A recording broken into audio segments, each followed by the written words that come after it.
Il existe des victoires qui rapportent 3 points. Et puis il existe des victoires qui changent complètement la perception d'une équipe. Des victoires qui obligent le monde entier à regarder dans une direction qu'il ignorait jusque-là. Des victoires qui envoient un message clair, un message puissant, un message impossible à ignorer. Et ce que la Côte d'Ivoire vient de réaliser face à l'Équateur appartient précisément à cette catégorie. Parce qu'au-delà du score, au-delà du résultat, au-delà même de cette entrée réussie dans la Coupe du Monde 2026, les éléphants viennent peut-être de lancer un avertissement à toute la planète football. L'Afrique n'a pas fini de surprendre, loin de là. Et la Côte d'Ivoire pourrait bien être l'un des plus grands dangers cachés de ce mondial. Depuis des mois, les signaux s'accumulaient. Depuis des mois, cette équipe progressait dans l'ombre. Pendant que les projecteurs restaient braqués sur les grandes puissances européennes. Pendant que l'Argentine, le Brésil, la France ou l'Angleterre monopolisaient les discussions. La sélection ivoirienne avançait discrètement, méthodiquement, silencieusement, mais avec une efficacité redoutable. Les résultats parlaient déjà pour elle. Une démonstration contre la Corée du Sud, une victoire solide face à l'Écosse, un succès retentissant contre la France et désormais une victoire de prestige contre l'Équateur. Pas n'importe quel Équateur, l'une des équipes les plus difficiles à battre du football mondial ces dernières années. Une sélection capable de tenir tête à l'Argentine, de résister au Brésil, de faire souffrir l'Uruguay. Une équipe réputée pour sa discipline, son intensité physique et sa capacité à étouffer ses adversaires.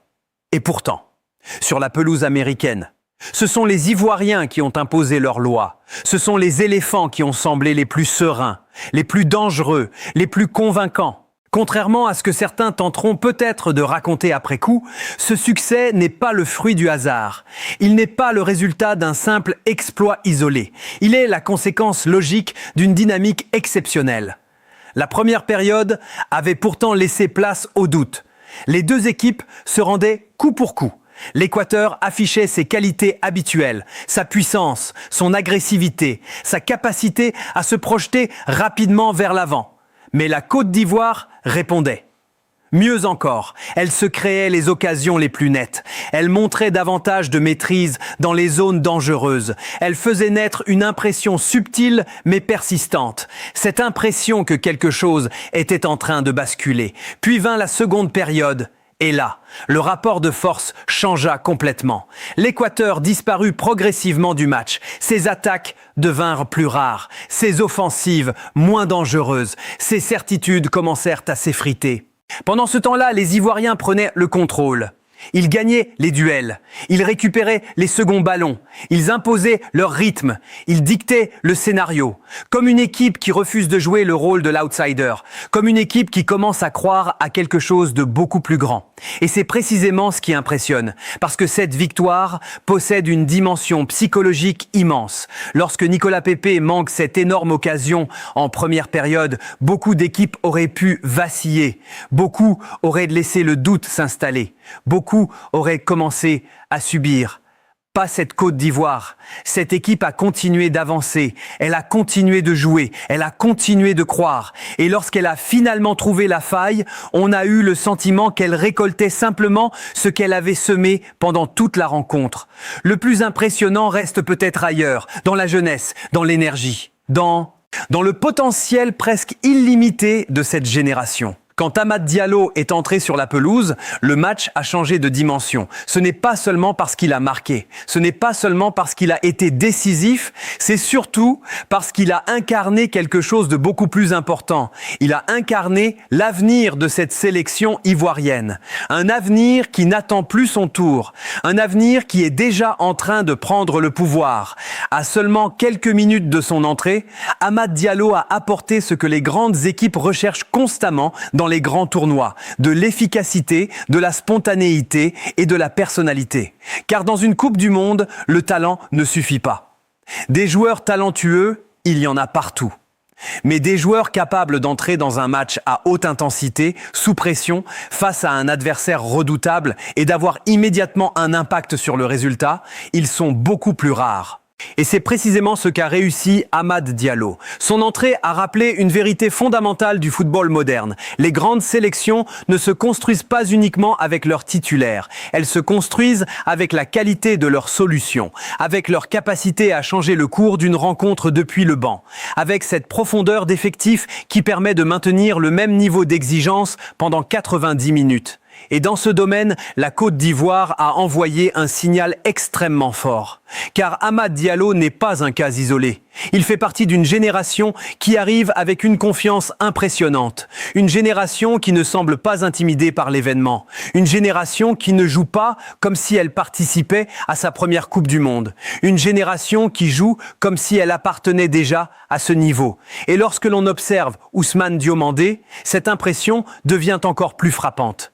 Le défenseur ivoirien a livré une prestation qui dépasse largement les statistiques. Bien sûr, il y a eu les duels remportés. Bien sûr, il y a eu les interventions défensives. Mais ce qui impressionne le plus chez lui, c'est la maturité qu'il dégage. À son âge, peu de défenseurs affichent une telle sérénité dans les grands rendez-vous. Peu de défenseurs sont capables de combiner autant de puissance physique avec autant de maîtrise technique.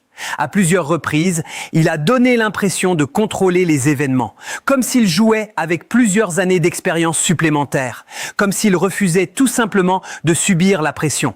Et cette maturité précoce symbolise parfaitement l'évolution actuelle du football ivoirien. Pendant longtemps, la Côte d'Ivoire s'est appuyée sur des générations exceptionnelles composées de stars confirmées. Aujourd'hui, quelque chose de différent est en train de se produire. Le pays ne produit plus seulement des individualités. Il produit une véritable continuité, une nouvelle vague de talents qui arrive alors même que les cadres expérimentés sont encore présents. Et c'est probablement ce qui rend cette équipe si dangereuse, parce qu'elle possède l'énergie de la jeunesse sans perdre les repères de l'expérience, parce qu'elle bénéficie de l'insouciance des jeunes joueurs tout en conservant la sagesse des anciens, parce qu'elle peut compter sur des leaders capables d'encadrer cette nouvelle génération au moment où la pression devient maximale. Franck Kessié, Seko Fofana, Serge Aurier et d'autres cadres apportent encore cette stabilité indispensable dans les moments compliqués. Pendant ce temps, les jeunes talents injectent de la vitesse, de la créativité et une forme d'audace qui peut déstabiliser n'importe quel adversaire. Cette combinaison est rare et lorsqu'elle fonctionne, elle peut transformer une bonne équipe en prétendant crédible. C'est d'ailleurs ce qui a sauté aux yeux face à l'Équateur. À aucun moment, la Côte d'Ivoire n'a semblé dépendre d'un seul homme. À aucun moment, elle n'a donné l'impression qu'une absence ou une baisse de régime pouvait provoquer un effondrement collectif. Au contraire, chaque remplacement a semblé renforcer certains secteurs du jeu. Chaque entrée a apporté une nouvelle énergie. Chaque changement a offert une nouvelle solution tactique. Et dans une compétition aussi exigeante qu'une Coupe du Monde, cette richesse peut faire la différence entre une équipe éliminée prématurément et une équipe capable d'aller très loin. Car les grands tournois ne récompensent pas seulement le talent. Ils récompensent la profondeur, ils récompensent la capacité à enchaîner les matchs, ils récompensent les équipes capables de trouver des solutions lorsque la fatigue apparaît, lorsque les blessures s'accumulent ou lorsque les adversaires commencent à s'adapter. Et aujourd'hui, la Côte d'Ivoire possède cette profondeur. Cela ne signifie pas pour autant que tout est parfait. Loin de là. Certaines séquences défensives ont montré des fragilités. Quelques erreurs de concentration auraient pu être sanctionnées face à un adversaire plus réaliste. Certains choix du sélectionneur continueront probablement d'alimenter les discussions. La relance a parfois manqué de fluidité. L'organisation défensive a parfois semblé vulnérable sur certaines transitions rapides. Et plusieurs joueurs peuvent encore élever leur niveau de performance. Mais paradoxalement, c'est peut-être ce qui rend cette victoire encore plus impressionnante. Parce que la Côte d'Ivoire a réussi à battre l'une des équipes les plus solides du continent sud-américain sans avoir livré un match parfait. Parce qu'elle a gagné tout en laissant apparaître une marge de progression importante. Parce qu'elle a montré son potentiel sans encore exploiter toutes ses ressources. Et c'est précisément ce constat qui doit inquiéter ses futurs adversaires. Car lorsqu'une équipe gagne en jouant bien, le danger est réel. Mais lorsqu'une équipe gagne, alors qu'elle peut encore progresser dans plusieurs domaines, le danger devient considérable. Aujourd'hui, la sensation qui se dégage autour des éléphants est différente. On ne parle plus simplement d'une sélection africaine ambitieuse. On ne parle plus seulement d'un outsider capable de créer une surprise. On commence à parler d'une équipe qui possède véritablement les armes pour rivaliser avec les meilleures nations du tournoi. Une équipe capable d'imposer son rythme. Une équipe capable de souffrir, une équipe capable de s'adapter, une équipe capable de frapper au moment décisif et surtout une équipe qui semble croire de plus en plus en elle-même. Or, dans une Coupe du Monde, la confiance est souvent aussi importante que le talent.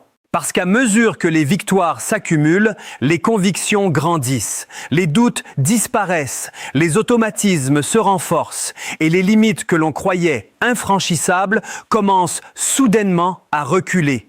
C'est exactement ce qui pourrait être en train de se produire avec cette génération ivoirienne. Les éléphants ne sont pas venus aux États-Unis pour participer à une fête mondiale du football. Ils ne sont pas venus pour accumuler de l'expérience en vue du prochain tournoi. Ils ne sont pas venus pour apprendre au contact des grandes nations. Ils sont venus pour écrire leur propre histoire. Ils sont venus pour démontrer que le football africain continue de progresser. Ils sont venus pour prouver qu'ils appartiennent à l'élite. Et après cette première démonstration face à l'Équateur, une question commence sérieusement à se poser. Jusqu'où cette équipe est-elle réellement capable d'aller? Car si elle continue à progresser, si ces jeunes talents poursuivent leur ascension, si ces cadres maintiennent leur niveau, alors la Côte d'Ivoire pourrait devenir bien plus qu'une belle surprise. Elle pourrait devenir l'une des histoires majeures de cette Coupe du Monde. Une histoire que personne n'osait vraiment imaginer il y a encore quelques mois. Mais une histoire que le monde du football commence désormais à prendre très au sérieux.